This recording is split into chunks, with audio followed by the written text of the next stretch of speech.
What's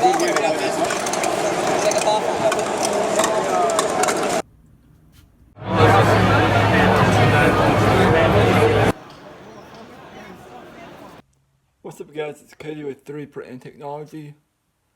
For this video, I'm going to be doing the second upgrade to my Tevo Tornado 3 printer. I'm going to be adding 4 3D printed bed clips. I'll show you what that is in just a minute.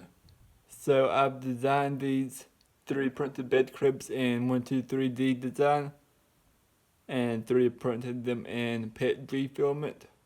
The first upgrade that I did to the Tevo Tornado was add the dual gear extruder for the Bowden stepper motor. The one that came with was slipping, and so for this video it's going to be adding the 3D printed bed clips. But essentially the problem that these bed clips are solving is that on the Tevo Tornado you have the y-axis frame plate that connects to the motor movement and the grass bed, and you have the grass plate as well, and that's connected to the frame plate with a screw and spring and a nut.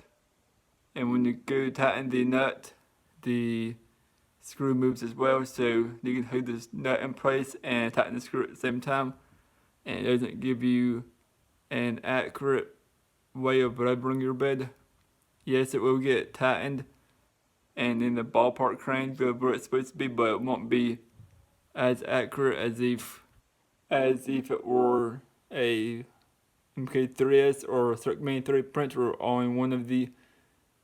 where only either the nut or the screw moves at one time. So what this does is it's a 3D printed cover that goes over the screw hole on the y-axis frame plate, and has an attachment for the nut to limit its movement around while you screw the screw in place. This way only the screw moves and the nut stays in place, so you can adjust the height of the bed more accurately. I'll leave a link down below for the kit, which will be 4 of the bed clips and 4 nuts to go along with it, on my parts website, and I'll leave a link for the STL files for the bed clips as well, and both of these links will be available as soon as I get everything listed on the website correctly. So if you'd like to be on today's post first, make sure you click subscribe, and I'll see you guys next time.